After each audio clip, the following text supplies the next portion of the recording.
Bismillahirrahmanirrahim. Assalamualaikum warahmatullahi wabarakatuh. Alhamdulillahirrahmanirrahim. Wabihi nasta'inu ala umuri dunia wa din. Wassalatu wassalamu ala asrafil anbiya'i wal mursalin Sayyidina wa maulana Muhammadin wa ala alihi wa sahbihi ajma'in, amma ba'd. Alhamdulillahirrahmanirrahim. Pada kesempatan kali ini saya Muhammad Fadil Al-Fahmi, guru pendidikan agama Islam SMA Negeri 100 Jakarta, ingin membahas mengenai ketentuan waris dalam Islam. Ketentuan waris dalam Islam ini adalah materi PAI kelas 12 SMA atau SMK semester 2. Dalam materi waris ini ada 5 hal yang perlu kita ketahui dan penting kita mengetahui.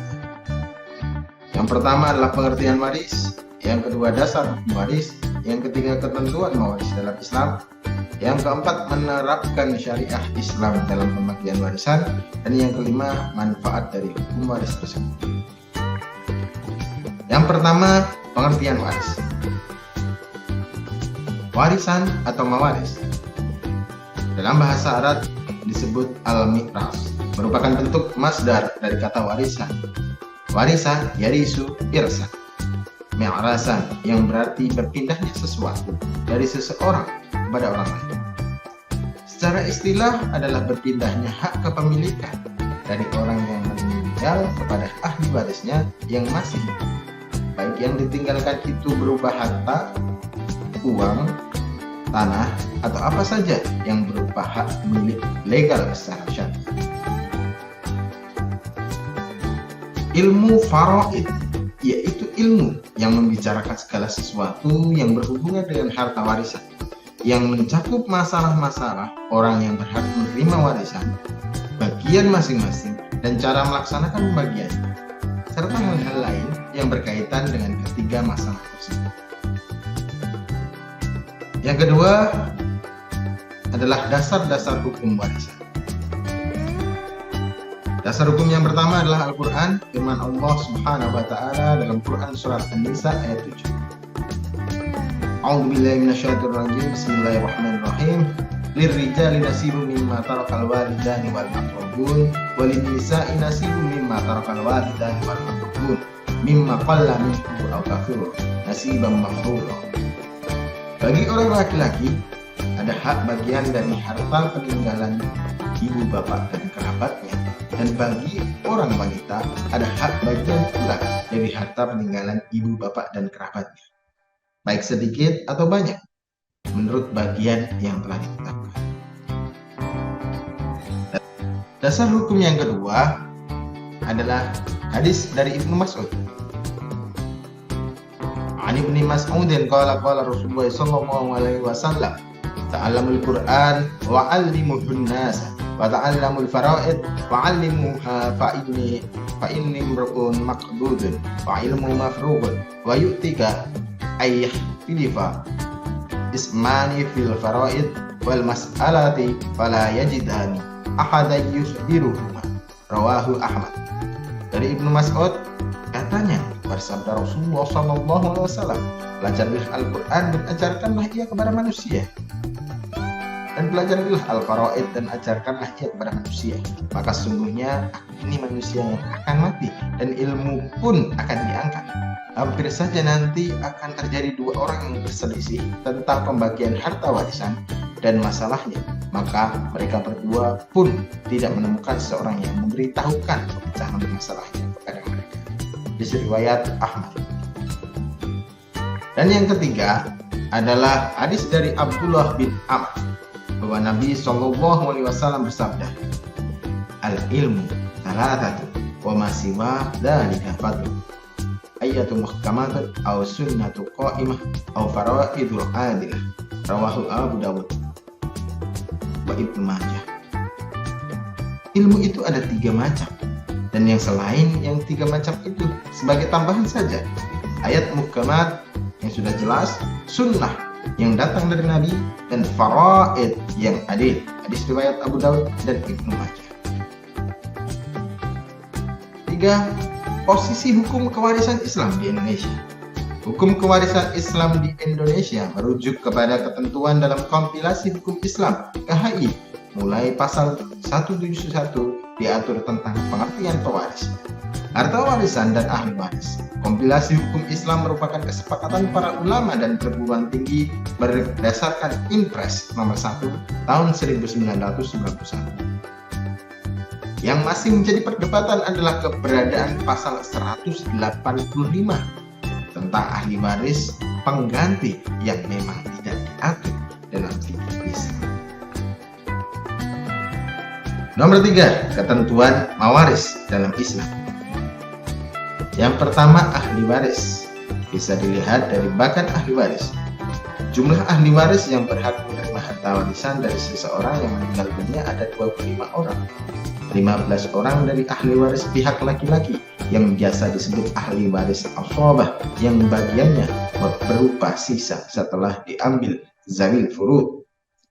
Kemudian 10 orang dari ahli waris pihak perempuan yang biasa disebut ahli waris zawil furud yang bagiannya telah ditentukan. Jadi di sini sudah ada bagiannya. Untuk laki-laki sendiri yang berhak menerima warisan ada suami, anak laki-laki dari anak laki-laki, ayah, kakek, saudara laki-laki sekandung, anak laki-laki dari saudara laki-laki sekandung, saudara laki-laki seayah, anak laki-laki dan saudara laki-laki seayah, saudara laki-laki seibu, paman kandung, anak laki-laki dari paman kandung, paman seayah, anak laki-laki dari paman seayah. Kemudian untuk yang dari ibu ada 10 orang, diantaranya istri, anak perempuan dari anak laki-laki, ibunya bapak, ibunya ibu, saudara perempuan sekandung, saudara perempuan seayah, saudara perempuan seibu. Syarat mendapatkan warisan. Yang pertama, tidak adanya salah satu penghalang dari penghalang-penghalang untuk mendapatkan warisan. Yang kedua, kematian orang yang diwarisi, walaupun kematian tersebut berdasarkan vonis pengadilan. Yang ketiga, ahli waris hidup pada saat orang yang memberi warisan meninggal dunia.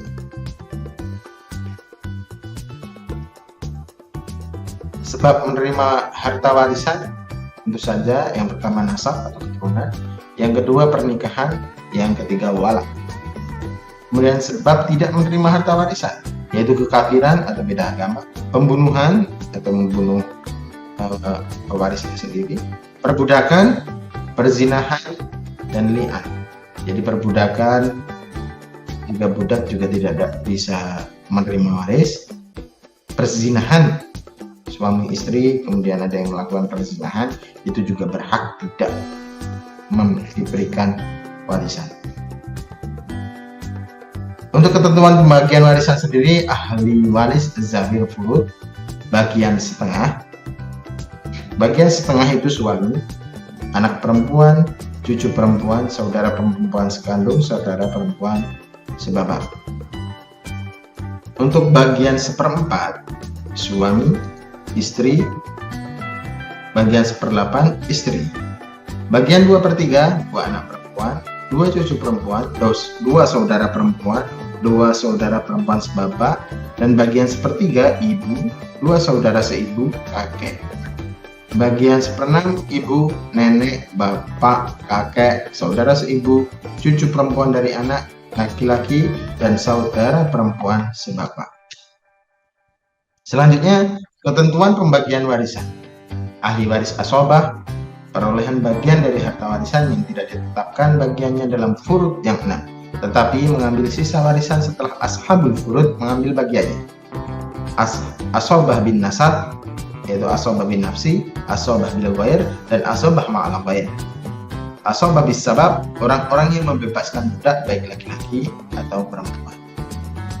Ashabah bin nafsi itu adalah semua ahli waris laki-laki kecuali suami, saudara laki-laki seibu, dan mu'te yang memerdekakan budak. Karena suami masuk ke dalam zawil furud. Jadi yang masuk ashabah bin nafsi adalah anak laki-laki, putra dari anak laki-laki, ayah, kakek ke atas, saudara laki-laki sekandung, saudara laki-laki seayah, anak saudara laki-laki sekandung, anak saudara laki-laki seayah, paman sekandung, paman seayah, anak laki-laki paman sekandung, anak laki-laki paman seayah. Seluruh anak laki-laki, keturunan anak laki-laki, mulai cucu, cicit, dan seterusnya. Kalau untuk arah bapak, ayah, kakek, dan seterusnya dari pihak laki-laki. Arah saudara laki-laki, saudara kandung laki-laki, saudara laki-laki seayah, termasuk keturunannya. Namun hanya yang laki-laki, arah paman, paman kandung, dan paman seayah, termasuk keturunannya, mereka, dan seterusnya. Itu yang dinamakan asobah bin nafsi. Asobah bil ghair, asobah untuk 4 kelompok wanita karena adanya asobah bin nafsi, yaitu anak perempuan, cucu perempuan keturunan anak laki-laki, saudara kandung perempuan, saudara perempuan seayah. Kalau asobah ma'al ghair adalah saudara perempuan sekandung 1 orang atau lebih, saudara perempuan seayah 1 orang atau lebih, juga bisa mendapatkan warisan. Yang keempat, bagian keempat adalah menerapkan syariah Islam dalam pembagian warisan. Contoh soalnya adalah bapak yang tawafat. Ia meninggalkan sejumlah harta warisan. Setelah dikeluarkan untuk berbagai hal, harta tersebut tersisa sebanyak 120 juta. Sedangkan ahli waris terdiri dari istri, ibu, 2 orang anak laki-laki, dan 1 orang anak perempuan. Hitunglah berapa bagian masing-masing ahli waris. Baik, kita lihat yang menjadi ahli waris berarti istri, ibu, 2 orang anak laki-laki, dan 1 orang anak perempuan. Kita lihat dari istri dulu. Istri itu mendapatkan 1/8 bagian karena dia sudah mempunyai anak. Kalau dia belum mempunyai anak, berarti dia mendapatkan 1/4 bagian. Ibu sendiri mendapatkan 1/6 karena dia mempunyai anak. Kalau dia nggak mempunyai anak, berarti dia mendapatkan 1/3 bagian. Inilah yang namakan zawil furud. Zawil furud berarti kita harus menghitung zawil furud terlebih dahulu, baru anak adalah asobahnya atau sisanya dari perhitungan zawil furud. Kita hitung dulu. 1/8 dikali 120 juta sama dengan 15 juta.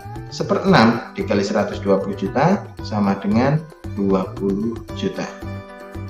Ketika kita tambahkan menjadi 35 juta, berarti 120 juta kita kurangi